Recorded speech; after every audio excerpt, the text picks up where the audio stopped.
na verdade, não passa de uma vítima de hipnose obsessiva, a necessitar, isso sim, de zelosa orientação terapêutica e mediúnica.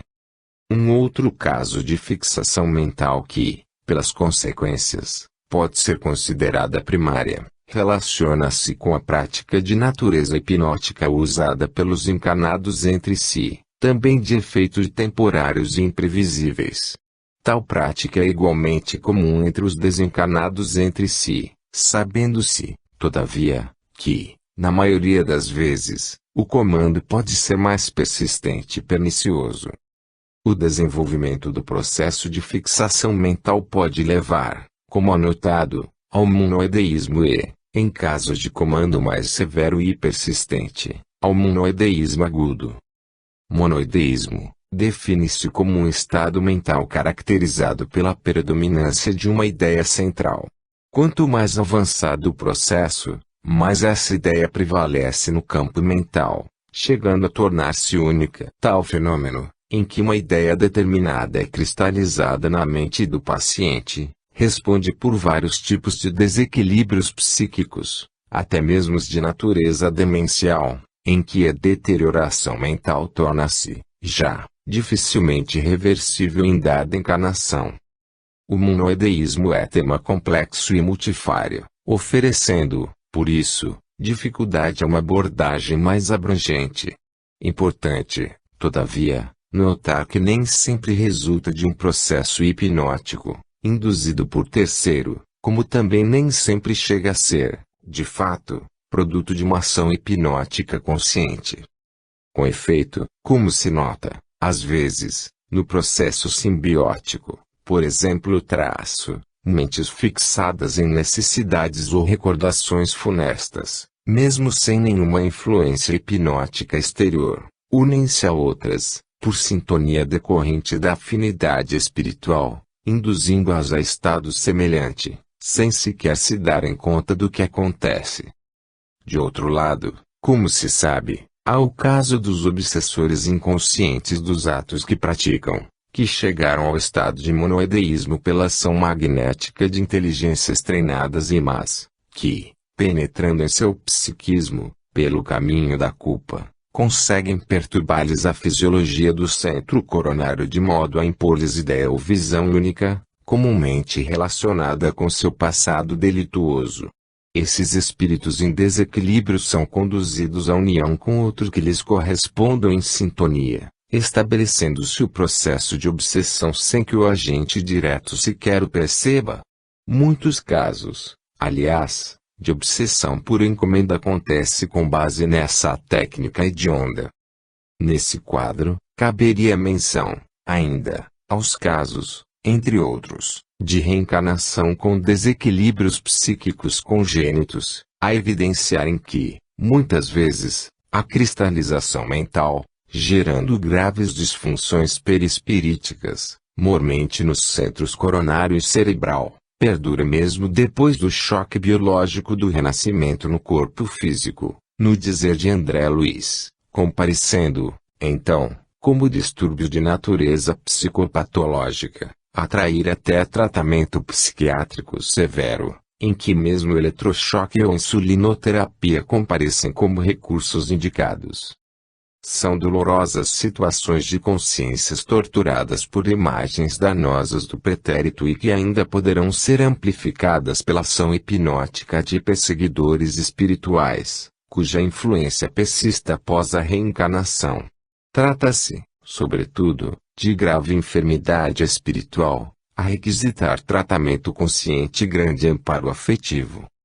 Monoideísmo agudo. De todas as tragédias ligadas à obsessão, nenhuma traz mais tristeza do que a relacionada com o que se pode designar como monoideísmo agudo, a refletir um estado tão avançado de fixação mental que chega a provocar modificações morfológicas e fisiológicas do próprio perispírito, e de tal ordem que podem, também, afetar temporariamente o próprio ritmo evolutivo do espírito em perturbação.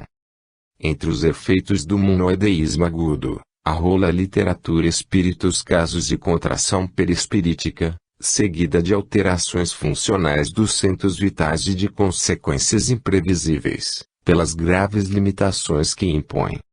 André Luiz, que, aliás, até agora, é o único dos autores espirituais de prestígio que traz notícias a respeito, menciona casos em que o monoideísmo agudo pode provocar tais efeitos morfológicos no perispírito, que os espíritos chegam a assemelhar-se a ovoides.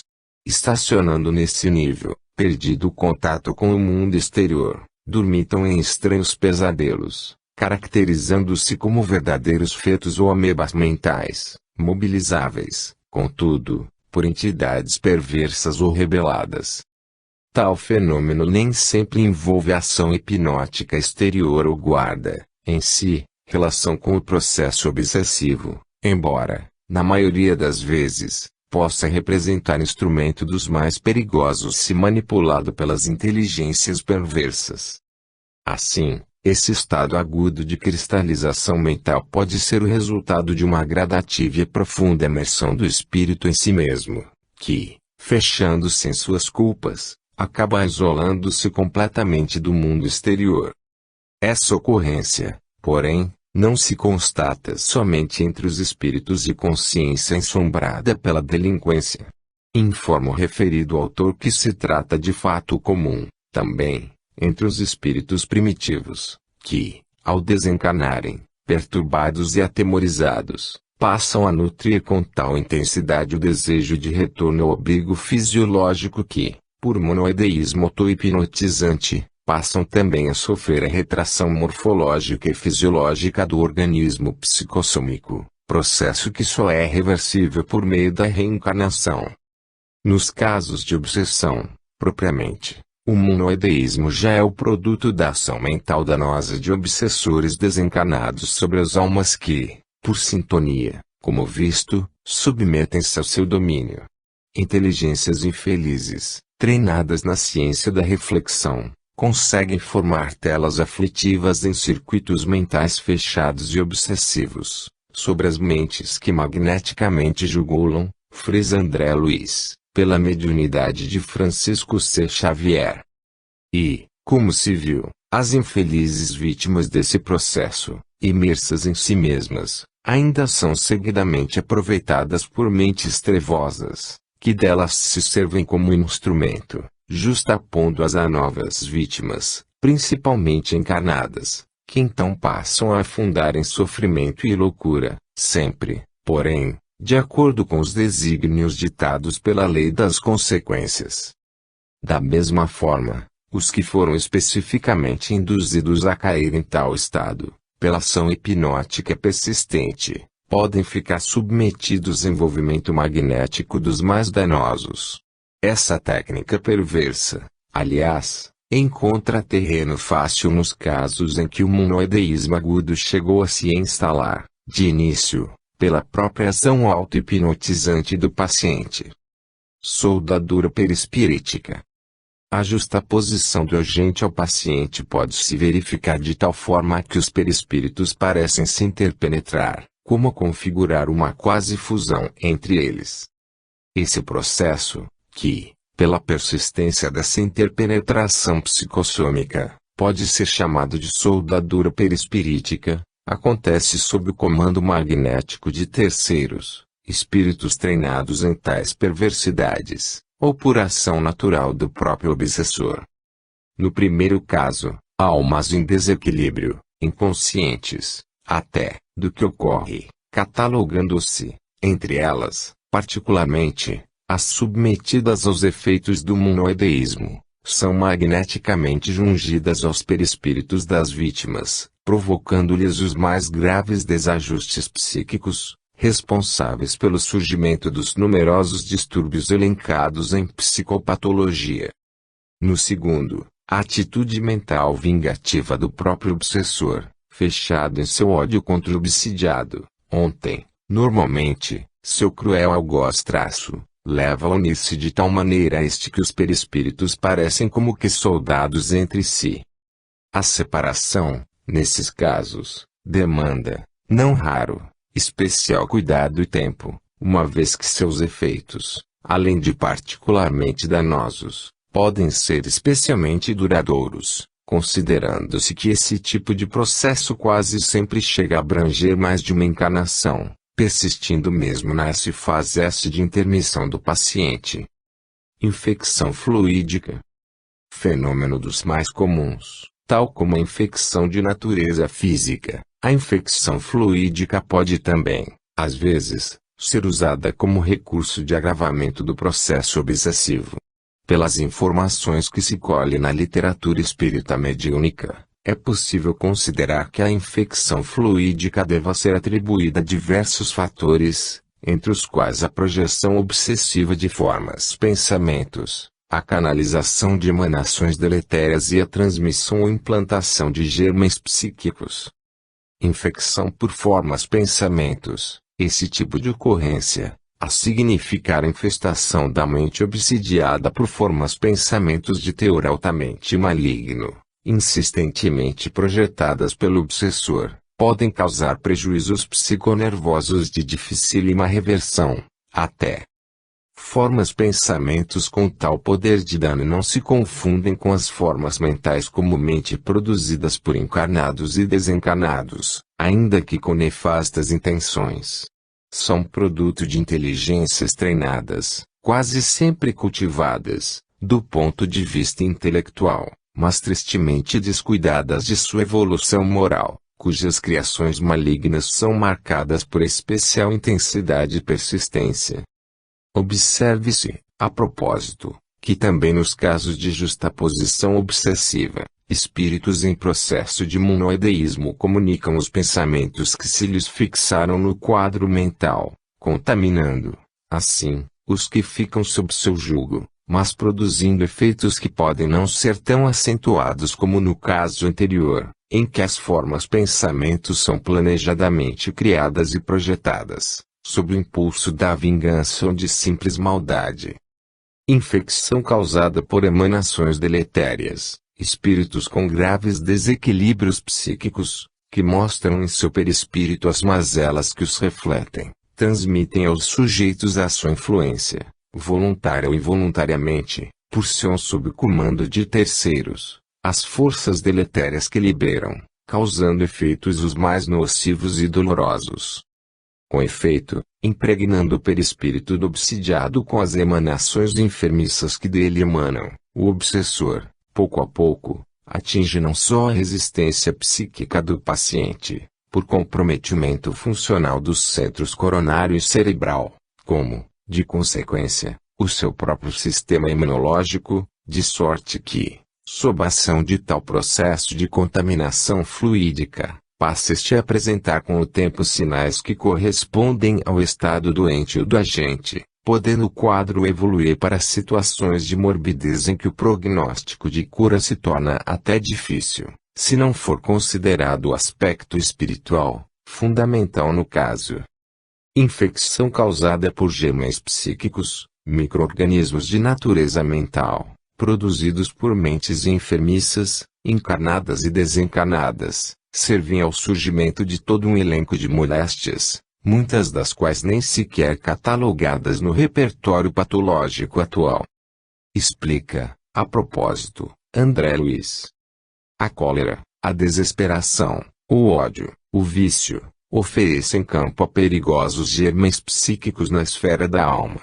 E qual acontece no terreno das enfermidades do corpo, o contágio é fato consumado, desde que a imprevidência ou a necessidade de luta estabeleçam ambiente propício, entre companheiros do mesmo nível. Em outra passagem, explanando o tema, comenta o destacado instrutor que se temos a nuvem de bactérias produzidas pelo corpo doente, temos a nuvem de larvas mentais produzidas pela mente enferma, e identidade de circunstâncias. Desse modo, na esfera das criaturas desprevenidas de recursos espirituais, tanto adoecem corpos, como almas. No futuro, por esse mesmo motivo, a medicina da alma absorverá a medicina do corpo. Os germes psíquicos, que expressam matéria mental deteriorada, encontram-se presentes tanto nos organismos de encarnados como nos de desencarnados, podendo também servir a propósitos obsessivos. Assim, espíritos em lastimável desequilíbrio, com as funções perispirituais em desarmonia, devido à ação deletéria desses germes, podem espontaneamente atuar junto aos encarnados, atraídos por ódio ou simpatia, ou ser conduzidos para perto de encarnados invigilantes, que lhes correspondam à condição, ensejando, por contágio, o surgimento de enfermidades diversas, ou agravando as já existentes, em processo que pode levar a situações irreversíveis, se não houver intervenção espiritual segura. Manipulações ectoplásmicas. As manipulações com o ectoplasma, fornecido geralmente por quem é detentor de faculdades mediúnicas, traduzem-se em ocorrências especiais que Kardec classificou, genericamente, de manifestações físicas. Dá-se o nome de manifestações físicas às que se traduzem por efeitos sensíveis, tais como ruídos, movimentos e deslocação de corpos sólidos, anota o codificador. Uma ação espontâneas, isto é, independentes da vontade de quem quer que seja, outras podem ser provocadas. Essas manifestações, devidas, sempre, ao suporte ectoplásmico, são multifárias. Tanto podem ocorrer em forma de simples pancadas e ruídos, como chegar a perturbações de extrema gravidade. Salienta Kardec. As manifestações espontâneas nem sempre se limitam a ruídos e pancadas. Degeneram, por vezes, em verdadeiro estardalhaço e em perturbações. Móveis e objetos diversos são derribados, projetis de toda sorte são atirados de fora para dentro, portas e janelas são abertas e fechadas por mãos invisíveis, ladrilhos são quebrados, o que não se pode levar à conta de ilusão. Tais fenômenos acontecem pela ação de espíritos que, muitas vezes, agem mais por leviandade que por maldade, almas frívolas que, aproveitando os recursos ectoplásmicos à disposição, a emanarem naturalmente dos organismos humanos, divertem-se atormentando encarnados. Observe-se, todavia, que também podem servir a propósitos de vingança, tornando-se tão nocivos que chegam a afetar o próprio psiquismo dos envolvidos. Kardec, há século e meio, já observava. Tais fatos assumem, não raro, o caráter de verdadeiras perseguições. Conhecemos 6 irmãs que moravam juntas e que, durante muitos anos, todas as manhãs encontravam suas roupas espalhadas, rasgadas e cortadas em pedaços, por mais que tomassem a precaução de guardá-las à chave.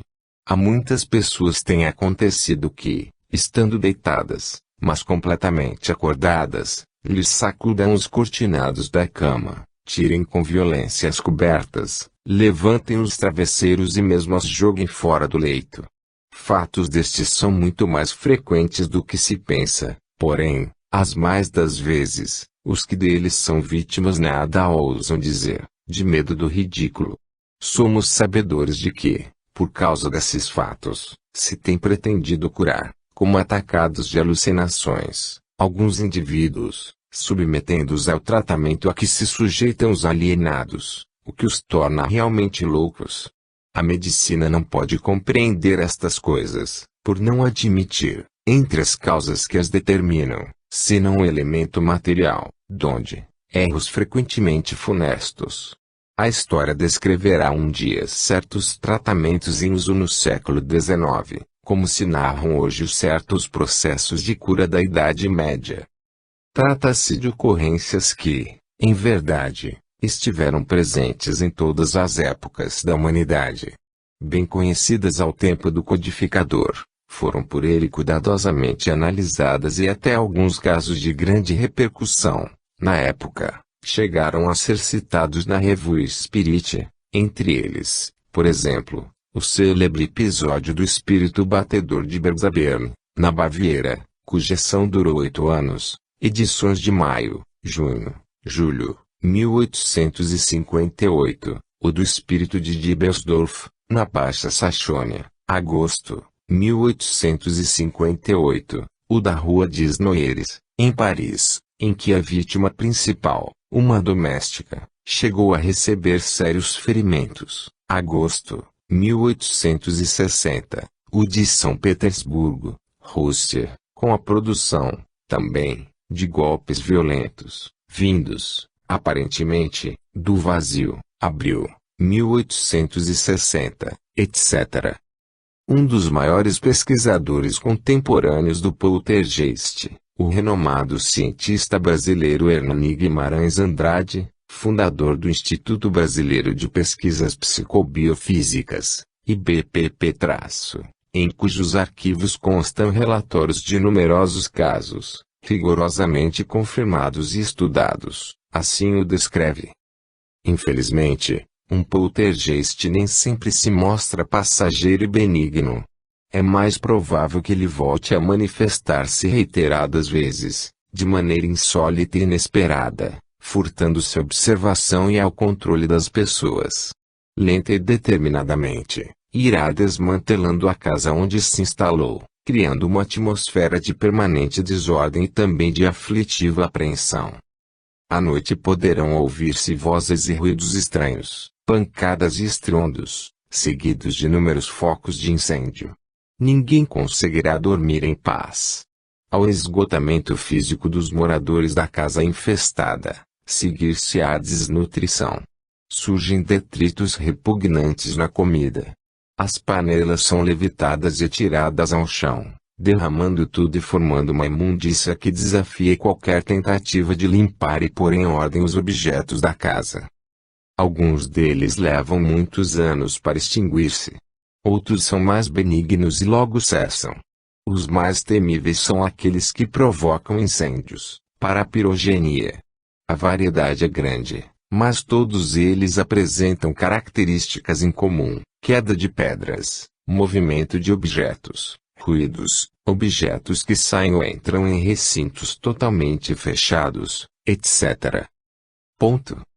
Os poltergeists têm vida variável. Alguns duram horas, outros permanecem alguns dias, meses ou anos em atividade, cessam espontaneamente, ou aparentemente em virtude de alguma providência, tal como o exorcismo, as sessões mediúnicas, cerimônias de umbanda ou candomblé, etc. Às vezes, voltam à atividade de maneira recorrente, isto é, duram algum tempo em efervescência e tornam a cessar, sem motivo ou supostamente devido a providências como as já mencionadas. Considerando-se os danos materiais, psíquicos e físicos sofridos pelas pessoas perturbadas pelos poltergeists, chega-se à conclusão de que eles são altamente nocivos e suficientemente agressivos para merecerem a atenção e os cuidados que se aplicam a determinadas pragas predatórias. Nesse quadro fenomenológico, atrai em particular atenção duas ocorrências em que a manipulação ectoplásmica desponta com características muito especiais: o aporte e o endoporte. Kardec, ao estudar o processo mediúnico, já identificava entre as manifestações físicas espontâneas, o que chamou de fenômeno de transporte, trazimento espontâneo de objetos inexistentes no lugar onde estão os observadores. O aporte refere-se mais a um tipo de ocorrência em que o objeto é transportado para dentro de um recinto fechado, ou mesmo introduzido em móveis fechados. É o transporte de objetos de um local para outro sem efetuar trajetórias normais dentro do nosso espaço físico, aparentando, alguns, a transposição de matéria através da matéria, assinala Guimarães Andrade. Esse fenômeno, por suas características peculiares, tem atraído a atenção, desde o século passado, de renomados cientistas e pesquisadores. A respeito, escreve Herculano Pires: uma flor, uma cadeira, uma pedra podem ser transportadas para uma sala totalmente fechada e sem nenhum desvão pelo qual o objeto pudesse passar. William Crookes, que não acreditava nessa possibilidade, desafiou os espíritos a fazerem coisa muito mais simples: baixar o prato de uma balança lacrada de laboratório. Mas, no prosseguimento de suas pesquisas, viu e constatou a veracidade do fenômeno com objetos maiores e muitas vezes bastante pesados, como relata em seu livro Fatos Espíritas. Nas pesquisas atuais da parapsicologia, esses fenômenos, considerados como de ação direta da mente sobre a matéria, foram e continuam a ser produzidos, como nas experiências de Swall e Carrington, na Universidade de Cambridge, na Inglaterra. As pesquisas de Friedrich Solner, na Universidade de Leipzig, sobre aportes e fenômenos correlatos, revelaram a possibilidade de interpenetração de corpos estranhos em estruturas materiais fechadas. Zollner interpretou essa possibilidade, no século passado, como provenientes da multidimensionalidade do real. Fenômenos como os de nós, produzidos em cordas sem pontas, e de introdução de argolas de madeira, inteiriças, em estruturas fechadas, acusando o aquecimento intenso das argolas, levaram-no a considerar a ocorrência de atritos na passagem do objeto de uma dimensão para outra. As pesquisas do Barão von Essen-Kotzing e de Madame Bisson, em Berlim, provaram que o retorno do ectoplasma das materializações ao corpo do médium se dava por infiltração nos poros da epiderme.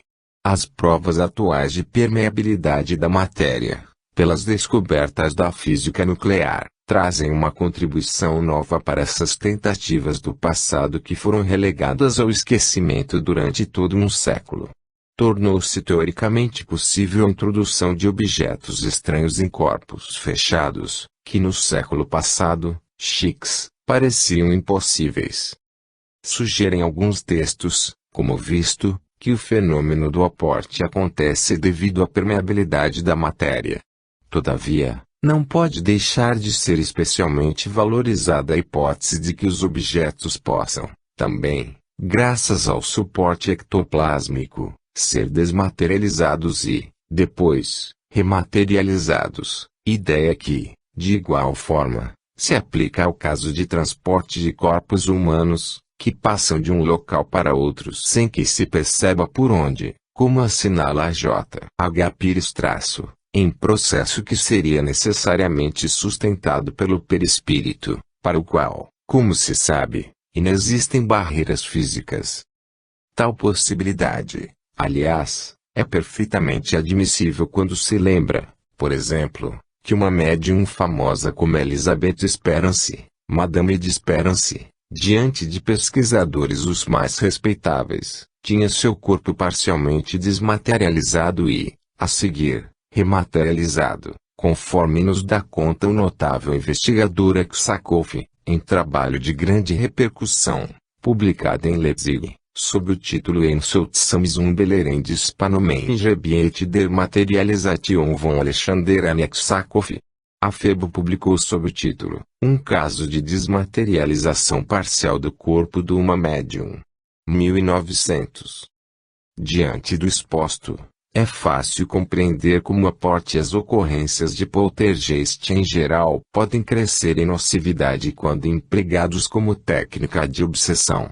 Espíritos vingativos ou inescrupulosos, aproveitando os recursos ectoplásmicos disponíveis, podem levar suas vítimas a perturbações suscetíveis de comprometer gravemente até sua saúde física e mental. O fenômeno de induporte, bem mais complexo, refere-se, geralmente, à introdução de objetos no corpo humano e é especialmente encontrado nos casos de obsessão parasitária. O estudo dessa importantíssima ocorrência foi, antes, prejudicada pela opinião apressada de psiquiatras despreparados que a consideravam, simplesmente, como produto doente do propósito de autoflagelação ou exibicionismo, o paciente a que introduziria em suas carnes agulhas, fios de arame, estiletes de madeira, etc., buscando, ele próprio, torturar-se. Tal concepção, evidentemente, só poderia contribuir para o aumento do sofrimento dos obsidiados, sem solução após anos de infrutífero tratamento. Hoje, com os conhecimentos que nos chegam pelas portas do Espiritismo, sabe-se que essa ordem de fenômenos enquadra-se também no esquema das técnicas obsessivas, e de efeitos especialmente dolorosos. As ocorrências de endoporte variam de acordo com o tipo de operação desenvolvida, a qual envolve diversos fatores, até os de natureza kármica, fundamentais, aliás. A literatura espírita mostra numerosos casos de endoporte, cuja realidade restou rigorosamente comprovada. J. Herculano Pires, autor dos mais cultos e credenciados, em testemunho pessoal, cita, por exemplo, diversos episódios que de perto acompanhou, entre eles, os que se seguem. Em nosso grupo de trabalhos espíritas, em São Paulo, apareceu um caso assustador de endoporte que foi encaminhado à seção reservada de tratamento de casos difíceis e ainda se encontra em fase de observação. Uma jovem funcionária de determinada empresa sofre há 14 anos de ocorrência desse fenômeno com pregos, arames e outros objetos que aparecem introduzidos em seu corpo, particularmente nas mãos. Esses objetos são expelidos, mas não raro encravam e necessitam de socorro cirúrgico. Guia automóveis e realiza outros serviços. Espelha às vezes pela boca, acompanhado de sangue, pedaços de arame e pregos. Como sempre, só procurou os recursos do espiritismo depois de haver tentado a solução do problema em outros campos. Tem as mãos deformadas por intervenções cirúrgicas de extração forçada de pregos e arames em posição difícil. Esse caso revelou-nos a necessidade de se encarar de frente, sem preconceitos e sem precipitações, a solução do problema do endoporte. É bastante angustiosa a situação das vítimas, que além de suas dores físicas têm de enfrentar as suspeições de seu ambiente familiar, de seu local de trabalho e dos círculos de amizade. É fácil imaginar-se o que sofrem, as dificuldades que enfrentam. A jovem R desligou-se da família e mora em casa de uma de suas amigas que se apiedou de sua situação. Suas condições psicológicas são naturalmente traumáticas, o que aumenta as dificuldades de seu relacionamento com outras pessoas. Pouco depois do aparecimento desse caso, chegou-nos de Indaiatuba, cidade próxima a Itu e Campinas, o pedido do Sr. João Gonçalves para examinarmos o caso, 17 anos de torturas, da Sra. Odila Bertoni, residente naquela cidade e empregada doméstica. O aludido senhor, comerciante, ali estabelecido com loja de fazendas, é também dirigente de um centro espírita. Há anos empenhou-se no tratamento do caso em forma de desobsessão. Pacientemente foi conseguindo abrandar as agressões, melhorando consideravelmente a situação da vítima. A médium, que produz também efeitos físicos diversos, adquiriu confiança nos trabalhos espirituais realizados, adquirindo alguma esperança de cura. O Dr. Ramos, médico da cidade, vem prestando socorros à médium na extração dos objetos encravados em seu corpo. Providenciou chapas radiográficas em que se constatou a presença no corpo da médium de 60 agulhas e pedaços de ferro em menor número. A revista italiana Agente, muito conhecida entre nós, publicou em seu número de 12 de fevereiro de 1977, ampla reportagem sobre esta ocorrência, com ilustrações fotográficas e reprodução das chapas radiográficas do Dr. Ramos. A medicina se mostra impotente diante destes casos, limitando-se a verificá-los e, quando possível, a socorrer as vítimas com a extração cirúrgica dos objetos encravados no corpo. As manifestações de endoporte comparecem, às vezes, tão insólitas que chegam a surpreender até os mais experientes pesquisadores. E há, ainda, relatos de casos que até se tornaram populares, em que além de objetos, organismos vivos teriam sido introduzidos nos corpos das vítimas, sendo depois expulsos, graças à intervenção espiritual superior. A propósito desses casos incomuns, citam-se, no Brasil, ocorrências com conhecidos médiuns dedicados ao serviço de curas, rigorosamente constatadas, em que se verifica uma dupla ação de endoporte, envolvendo, além do paciente, o próprio intermediário mediúnico, num singular processo de transposição de resíduos pós-operatórios. Valiosos os depoimentos e as observações de J. Herculano Pires, também a esse respeito. Nos casos de operações de cura como os ocorridos com a médium Bernarda Torrubio, em Garça, na Alta Paulista, observados por médicos de Marília, ou os ocorridos com José Arigó, em Congonhas do Campo, observados por numerosos cirurgiões do Rio, de São Paulo e do exterior, como a equipe de cientistas norte-americanos que realizou pesquisas sobre as faculdades do médium, comprovando-as, verificaram-se transposições do operado para o médium, que vomitava, ele, médium, e não o paciente operado, os resíduos da intervenção cirúrgica invisível, constatando-se posteriormente a eficácia da operação.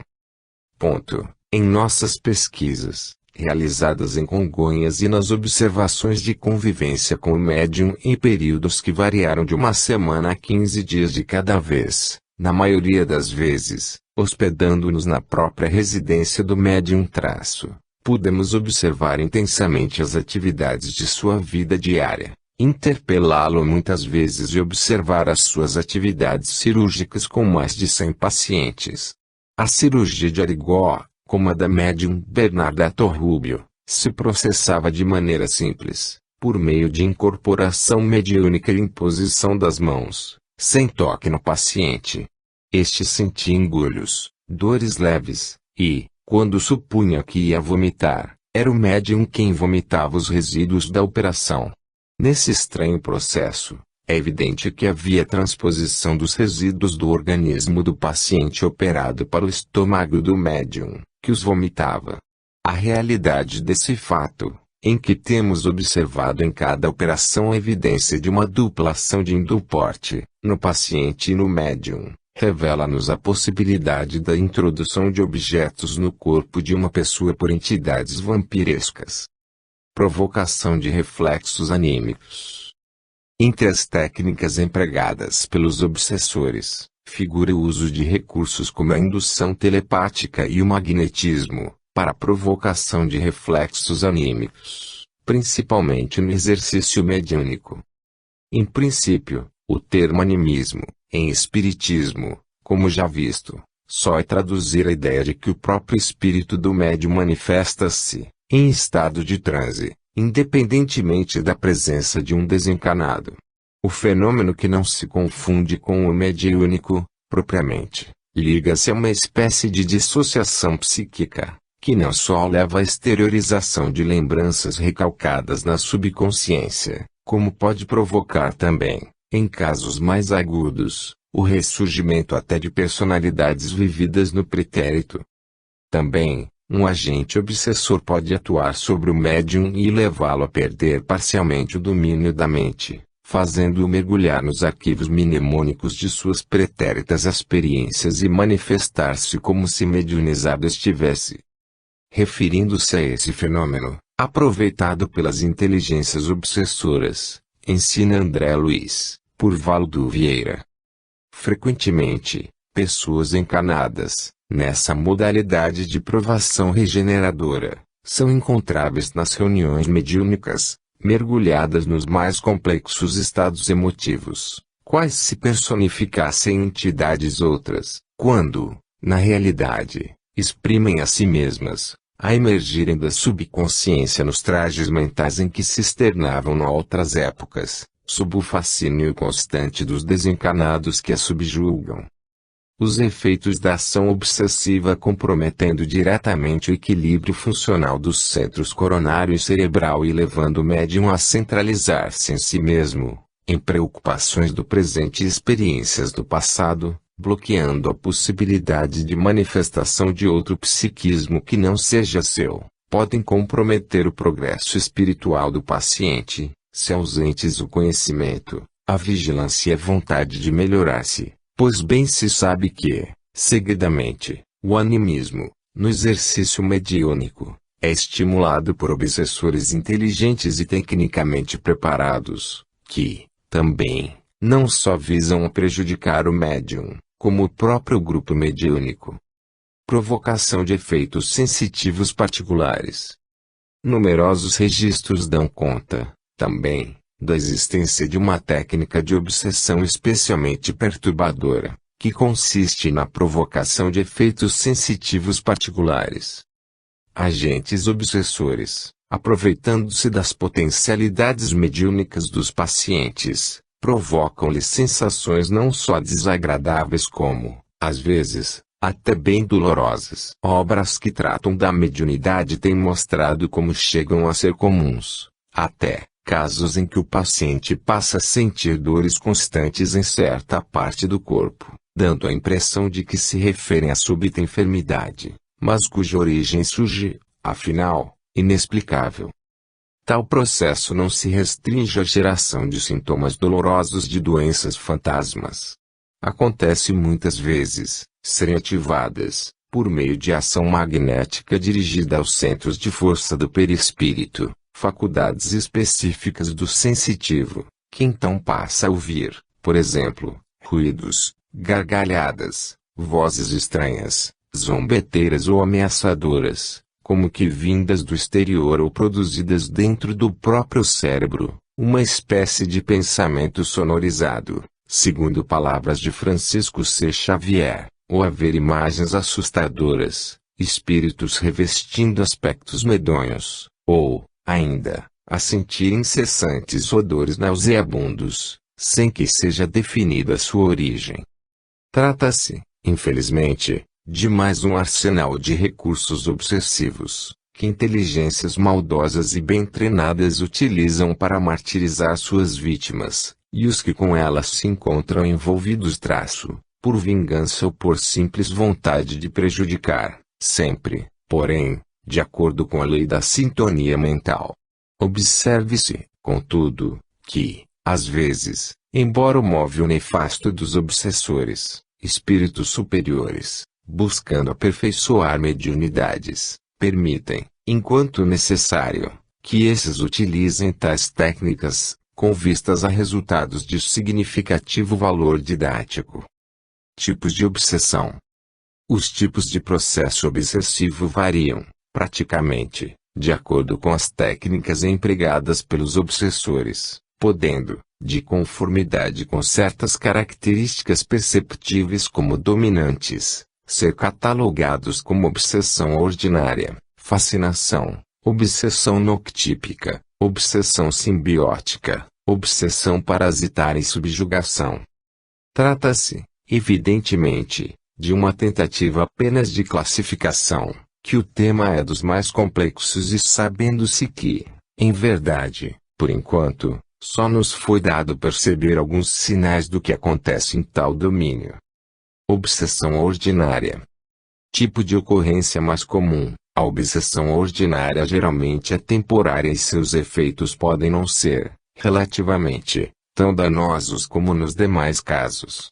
Pode surgir como influenciação sutil ou como influenciação ostensiva. Influenciação sutil é a mais frequente, embora não menos perigosa. Geralmente, suas causas não são propriamente de natureza kármica, a dizer, não têm raízes no pretérito. Seus efeitos, porém, podem ser tão malignos como os ocorrentes nos demais casos. Caracteriza-se esse tipo de influenciação por uma ação mental discreta e persistente sobre o paciente, quase sempre à distância, em seus começos, crescendo em intensidade à medida que suas resistências vão sendo minadas. Pode, por isso, tornar-se muito perigosa se ausente a autovigilância, porque serve ao desenvolvimento de processos mais avançados de obsessão. Começa como mera insinuação mental e, conforme a passividade oferecida, pode transformar-se em forma disfarçada de domínio, cujas repercussões psicofísicas soem ser geralmente danosas. A respeito, leciona André Luiz, por intermédio de Francisco C. Xavier e Valdo Vieira. Sempre que você experimente um estado de espírito tendente ao derrotismo, perdurando há várias horas, sem causa orgânica ou moral de destaque, avente a hipótese de uma influenciação espiritual sutil. Seja claro consigo para auxiliar os mentores espirituais a socorrer você. Essa é a verdadeira ocasião da humildade, da prece, do passe. Cito o referido autor outros sintomas que podem sugerir a existência dessa influenciação sutil, entre eles a indisposição para orar, tristeza inexplicável, pessimismos subreptícios, exagero de sensibilidade e aptidão a condenar quem não tem culpa, hiperemotividade ou depressão raiando na iminência do pranto. Tais manifestações, segundo o renomado instrutor espiritual, refletem sempre acompanhamentos discretos e eventuais por parte do desencarnado e imperceptíveis ao encarnado pela finura do processo. A influenciação sutil pode ser voluntária ou involuntária. Quando voluntária, exercida, pois, geralmente de forma consciente, a ocorrência quase sempre é preparada com antecedência e meticulosidade, às vezes, dias e semanas antes do sorrateiro assalto. Na influenciação involuntária, o obsessor atua inconscientemente sobre o obsidiado, contaminando-o sem o desejar, com suas ideias e sensações. Às vezes, até, essa ação prejudicial acontece quando o espírito busca a companhia dos encarnados que lhe são caros. Seguidamente, porém, é levado a servir, sem o saber, a indignos propósitos de almas maldosas, que abusam de seu estado de perturbação. Esse tipo de obsessão, que pode parecer simples e superficial, tem, entretanto, condições de gerar, no tempo, disfunções perispiríticas que acabam por afetar o psiquismo do paciente, quebrando seu equilíbrio orgânico. Daí, o cuidado que deve merecer. Influenciação ostensiva. A influenciação de caráter obsessivo pode ultrapassar as fronteiras da traiçoeira discrição e fazer-se sentir ostensivamente de várias formas, tanto no exercício da mediunidade, propriamente, como fora dele, ainda que, quase sempre, guardando relação com potenciais medianímicos. No exercício mediúnico, a influenciação ostensiva no exercício da mediunidade é fato dos mais comuns e pode também servir significativamente ao aprendizado do médium. Allan Kardec, tratando especificamente da obsessão na mediunidade, como já referido, catalogou 3 tipos de ocorrência: obsessão simples, fascinação e subjugação. O caso em foco corresponde, precisamente, à obsessão simples. Esclarece o codificador, com sua extraordinária nitidez de raciocínio, que ela ocorre quando um espírito malfazejo se impõe a um médium, se imiscui, a seu mau grado, nas comunicações que ele recebe, o impede de se comunicar com outros espíritos e se apresenta em lugar dos que são evocados. E, ainda, na obsessão simples, o médium sabe muito bem que se acha presa de um espírito mentiroso e este não se disfarça, de nenhuma forma dissimula suas más intenções e o seu propósito de contrariar. O médium reconhece sem dificuldade a felonia e, como se mantém e guarda, raramente é enganado. Este gênero de obsessão é, portanto, apenas desagradável e não tem outro inconveniente, além do de opor obstáculo às comunicações que se desejará receber de espíritos sérios, ou dos afeiçoados. Fora do exercício mediúnico, no capítulo da influenciação ostensiva fora do exercício mediúnico regular, o que não significa, como já apontado, que não haja o aproveitamento de recursos que estejam ligados a faculdades medianímicas registram-se ocorrências em que a ação dos agentes obsessivos pode surgir acompanhada de a. manifestações físicas de várias espécies, poltergeist, aporte, resultantes da manipulação do ectoplasma fornecido pelo próprio paciente.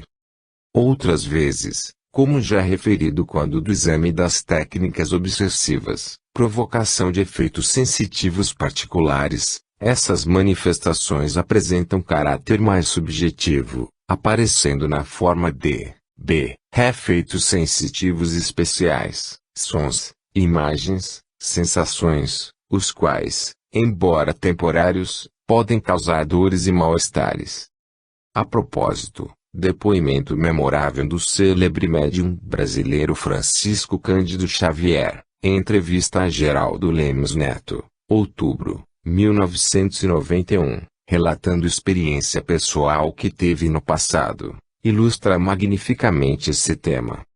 Desta vez, não só ouvíamos o barulho característico da labirintite, como também registramos a voz nítida dos espíritos inimigos da causa espírita cristã, perturbando-nos a tranquilidade interior. Essa presença de espíritos infelizes, desde então, tem sido uma constante. Ouvimos-lhe diariamente os ataques à mensagem cristã e à doutrina espírita, as sugestões desagradáveis, as induções ao desequilíbrio, os sarcasmos em relação aos episódios por nós vividos no decorrer desta existência, as alusões ferinas às ocorrências menos dignas de nossos círculos doutrinários, as calúnias em relação a fatos conhecidos por nós, e até maledicências dirigidas ao nosso círculo de amizades. Tudo isso de forma tal que nos sentimos tolhidos na liberdade de pensar. Nossos amigos espirituais classificam este tipo de atuação como sendo pensamentos sonorizados dos obsessores em nós mesmos. Dr. Bezerra de Menezes nos recomendou muita calma em relação ao assunto, incentivando-nos, inclusive, a conversar com esses irmãos infelizes pelo pensamento, mostrando-lhes o ângulo de visão que nos é próprio e rogando-lhes paciência e compreensão para as nossas atividades mediúnicas. Fascinação. Tipo mais grave de obsessão. A fascinação é basicamente uma ilusão produzida na mente do paciente pela ação direta do agente obsessor. Utilizando técnicas telepáticas e, em casos mais graves, hipnóticas, o obsessor passa a dominar o pensamento da vítima com sugestões de grandeza que, agasalhadas por seu orgulho, podem levá-la até a própria desestabilização psíquica. Tal processo pode também ocorrer tanto no exercício da mediunidade, como fora dele. No exercício mediúnico, Kardec analisou de perto a fascinação na mediunidade e deixou balizas tão seguras a respeito que, século e meio depois, permanecem intocáveis. O médium fascinado, ensina ao codificador, não acredita que o estejam enganando. O espírito tem a arte de lhe inspirar confiança cega, que o impede de ver o embuste de compreender o absurdo do que escreve, ainda quando esse absurdo salte aos olhos de toda a gente. A ilusão pode mesmo ir até ao ponto de o fazer achar sublime a linguagem mais ridícula. Os efeitos tristes de tal atuação podem comprometer seriamente o futuro do médium. Efetivamente, como ensina Kardec, graças à ilusão que dela decorre, o espírito conduz o indivíduo de quem ele chegou a apoderar-se, como faria com um cego, e pode levá-lo a aceitar as doutrinas mais estranhas, as teorias mais falsas, como se fossem a única expressão da verdade. Ainda mais, pode levá-lo a situações ridículas, comprometedoras e até perigosas. Para atingir seu objetivo, elucida, ainda, Kardec traço. O obsessor usa a máscara da virtude para fazer-se acolhido. Os grandes termos, caridade, humildade, amor de Deus, lhe servem como que de carta de crédito, porém, através de tudo isso, deixa passar sinais de inferioridade, que só o fascinado é incapaz de perceber. Por isso mesmo, o que o fascinador mais teme são as pessoas que veem claro. Daí o consistir a sua tática, quase sempre, em inspirar ao seu intérprete o afastamento de quem quer que lhe possa abrir os olhos. Fora do exercício mediúnico, a fascinação acontece, também e seguidamente, fora da prática mediúnica, desde que presente a sintonia derivada da afinidade. Agentes obsessores, apoiados na vaidade da vítima, insuflam-lhe pensamentos de pseudo-sabedoria, ou falso poder, levando-a também a situações perigosamente ridículas. Esse tipo de obsessão, aliás, envolve pessoas de todos os graus de cultura. Fora erro acreditar que a este gênero de obsessão só estão sujeitas as pessoas simples, ignorantes e baldas de senso, salienta Kardec, referindo-se à fascinação na mediunidade, em lição que também aqui se aplica. Dela não se acham isentos nem os homens de mais espírito, os mais instruídos e os mais inteligentes sobre outros aspectos, o que prova que tal aberração é efeito de uma causa estranha, cuja influência eles sofrem, sublinha o mestre de Lyon. Obsessão noctípica. Esse tipo de obsessão manifesta-se durante o estado de sono. Quando ganha representação onírica, com maior ou menor lembrança, pode, até, de acordo com a frequência, causar sérios padecimentos emocionais e físicos. Quase sempre, porém, não chega a ocorrer um registro onírico com intensidade suficiente para ser lembrado, embora se manifestem, depois, seus efeitos deletérios. A obsessão noctípica resulta, muitas vezes, das ligações do paciente com seus afins, ainda mergulhados nos desequilíbrios morais e sexuais, ou da perseguição de inimigos espirituais, vítimas do paciente, no pretérito, ou mesmo na vida atual, como ocorre, por exemplo, no caso de aborto. Obsessão simbiótica. O processo simbiótico, em si, é marcado pela dependência recíproca dos espíritos envolvidos, os quais, em regime de trocas, desenvolvem um tipo de associação que tanto pode ser útil ou não, como subejam exemplos no reino vegetal. Na dimensão hominal, com o desenvolvimento do pensamento contínuo, tal processo surge mais especializado e sensível. As trocas já são, sobretudo, de natureza mental, envolvendo conteúdos cuja complexidade guarda proporção com as diferenças evolutivas individuais. André Luiz, por Francisco C. Xavier, designa essas operações de permuta de forças psíquicas, como sendo de mentossíntese, porque baseadas na troca de fluidos mentais multiformes, através dos quais emite as próprias ideias e radiações, assimilando as radiações e ideias alheias. A simbiose entre os espíritos, principalmente entre desencarnados e encarnados, é, infelizmente, ocorrência comum, aglutinando almas fracas, amedrontadas, ignorantes ou egoístas a outras, também carentes ou desprevenidas, em processo que não só resulta em atraso na evolução, como pode produzir consequências significativamente danosas para as partes, tendo-se em vista que é suscetível de chegar a um estado de soldadura perispirítica, gravemente comprometedor. O processo obsessivo simbiótico é dos mais perniciosos e também de mais difícil solução, devido à interdependência psíquica que se estabelece entre as mentes envolvidas, em regime de franca adesão e cumplicidade. Temos acompanhado casos, assinala Odilon Fernandes, pela mediunidade de Carlos Abaceli, nos quais obsessor e obsidiado permanecem tão interligados no processo simbiótico unilos, que não suportam a separação, à maneira de chifópagos, que renascem com este ou aquele órgão em comum.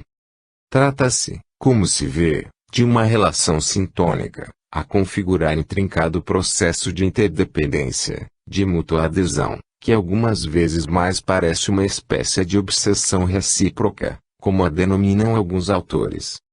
Esses dramas obsessivos, na maioria das vezes, como mostram os inúmeros relatos presentes na literatura espírita, só se resolvem pela reencarnação conjunta. Obsessão parasitária, vampirismo.